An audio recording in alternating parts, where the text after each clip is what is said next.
Okay, great. So now this is our visitor center, and it's set up to learn a little bit about the house next door, and also the situation that was happening then. These are our main characters. This is Mr. Townsend, who owned the house next door, and he was the patriarch of the family. He had 10 children. 2 had passed away quite young. And if you have any questions, my name is Joanne, for the 3rd time, right? But and if you have any questions, just ask me or whichever. And he had 10 children. He was a very wealthy man. He was also, these masks be crazy. He was also a very wealthy man. He owned about 350 acres back then, which is pretty far. Went until, if you're familiar with the island, Locust Valley and so on. He was actually, you either a farmer or you were a merchant back in those days to become that wealthy. And he was a merchant. He owned 5 ships that they built in Oyster Bay, and he would go back and forth to the Caribbean, back and forth to Europe, and bring in products. His son Robert Townsend had a store in Manhattan. And I'll tell you why it's kind of important that I bring that up in a few minutes.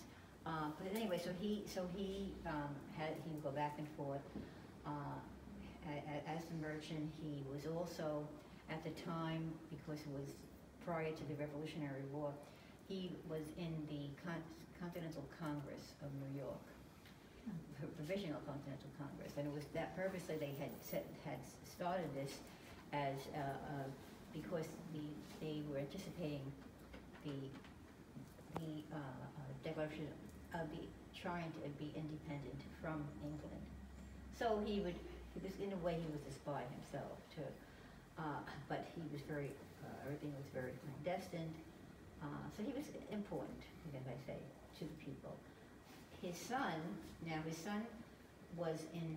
Has anybody heard of the spy ring, the Culper spy ring? You have, right? Have you seen Turned? Yes. You have. It's really very embellished and very, not necessarily that factual. But he knew nothing of his son, but his son was part of that spy ring. That's Robert Townsend. The spy ring actually started through George Washington. He's the one that initiated the idea that we need spies, we need something to win this war, and he started the Culper spy ring. He was Culper Jr. Another group of 5 characters. They was Culper Sr. and so on and so on. But there's more to tell as we get into the house anyway. Now here, after the Battle of Long Island, the British took over all of Long Island. So we had no choice but to be at their mercy. They came into the towns, and they particularly came into this town, Oyster Bay, and they decided to how they were allowed to do it, because it was called the Quartering Act, which King George III had said that you sound like you look like you're a teacher. I came here with my class before we knew about the Culper spy ring. It was a class trip. Oh, really? Yeah. And boy, they could have had it now. Yeah. Yeah. It's amazing. I can see you. Oh yeah. I love the this Quartering stuff. Act was an act that King George had said, any soldier that came to your door, this is now during the Revolutionary War, you had to let in. So when they came to it, you had to bed them, feed them, and so on. So excuse me. This is Colonel Senko, who did come to the door, and this is back in well, it was after the war, so it was about 1778, he came here.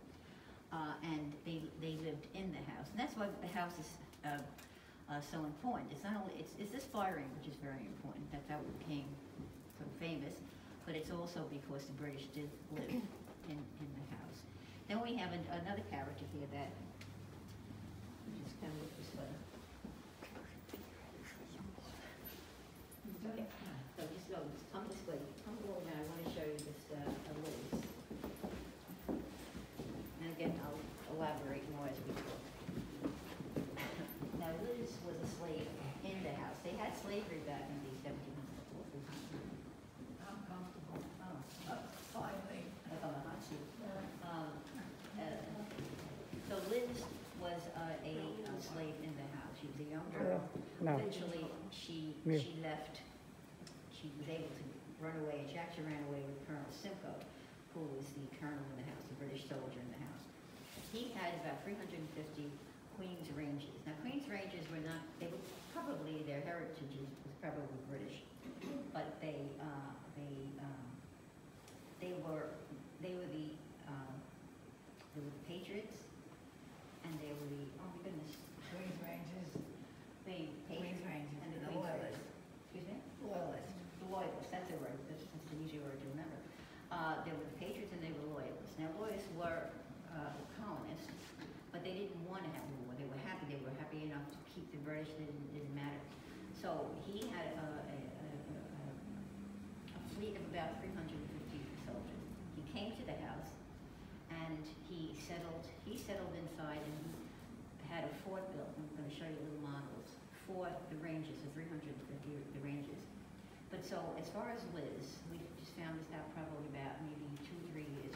She was a slave in the house. She eventually escaped with Colonel Senko.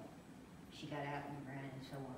So it's a story that she went down south with them, and then he went north. But eventually we found out about slavery, which is about maybe 10 or 15 years ago. Again, I'll tell you when we get in there without a historian in the house. And we found out her story. We really didn't know too much about her, and there really wasn't much going on in the 1700s.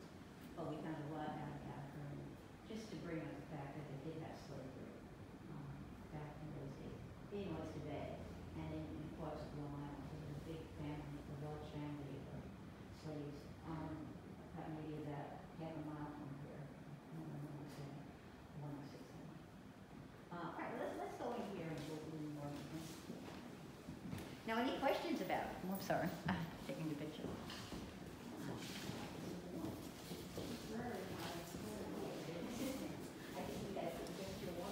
Let's come in here. I just want to show you what, these are the ships that Mr. Townsend, they will go back and forth and do whatever.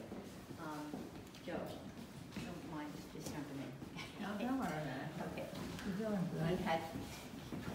He had 5 ships, and they would go from, I'm going to show you here. With Oyster Bay here. They left from New York Harbor. So from New York, they would come into the Caribbean, and then they would actually go over all the way to the Atlantic, and they would go in France and in Portugal, and the countries in Europe, and back and forth, back and forth. And just to show you, I'm going to show you what he imported. Now, they imported tea, and this particular tea is called, and this particular piece of the tea is called a tea tile. Tea brick. A tea brick. It's called a tea brick, and it's interesting for a lot of reasons because that's the way tea was exported. And you think, okay, how could that be tea? What they did was they would take all the moisture out of the leaves and put it into a form. Now it's a nice hard brick so you can transport it as far as you need to transport it. But the problem is, how do you make a cup of tea? Well, you make a cup of tea by boiling water.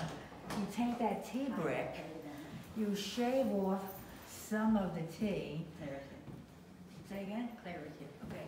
You shave off some of the tea, or you could break a piece off and throw it into boiling water.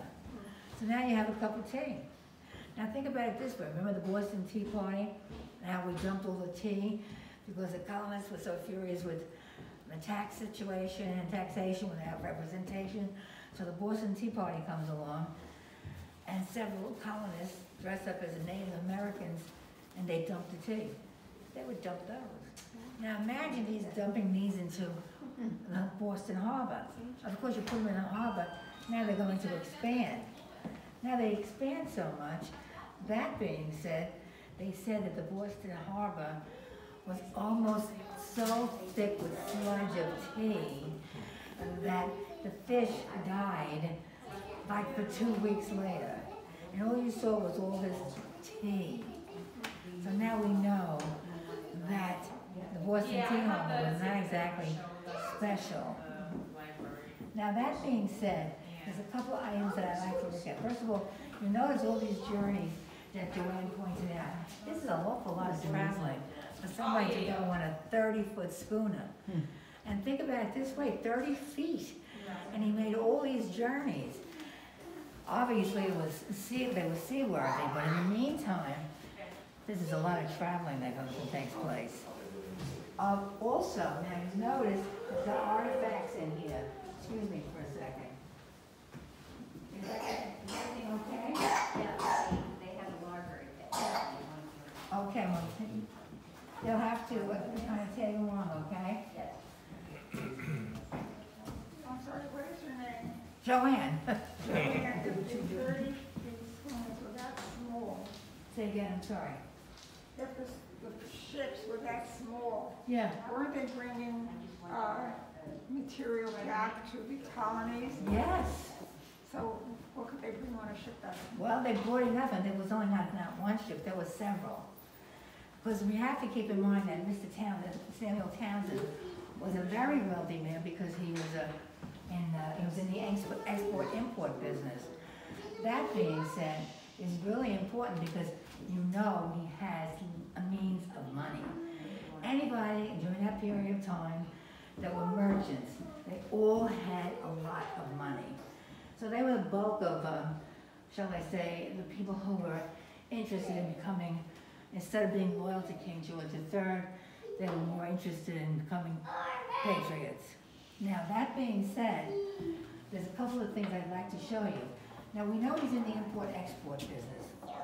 What I'd like to do is just show you a couple of the items that he might have transported. Now, who's going to volunteer their nose? I need somebody with a good sniffer. Okay, there we go. Let's have a good sniffer. Okay. Now, I'm going to ask you to take a nice little, don't go too deep. But I want you to take a nice little sniff, and I want you to tell me what you think it might be. Go ahead. It's not terribly pleasant, in my opinion. Get that nose going there. Any guesses? Not pleasant. Dried fish. Oh. Remember, dried fish, like cod, dried cod fish. So now, what's one of the things he might have done? Okay, now, another thing. Fish. Another thing that was interesting as well. Okay, now, I have to look at what they are because I don't remember. Now, we did listen a lot of importing and exporting stuff. That being said, somebody else volunteer their nose. Who's going to volunteer their nose? Give me a sniff. Of this. What do you think it might be? What do you think it might be? Well, now we have camphor. Camphor is remember, he's in the import-export business. Remember, he goes from one place to another. Remember, this man's he's in all of these different ports. Now,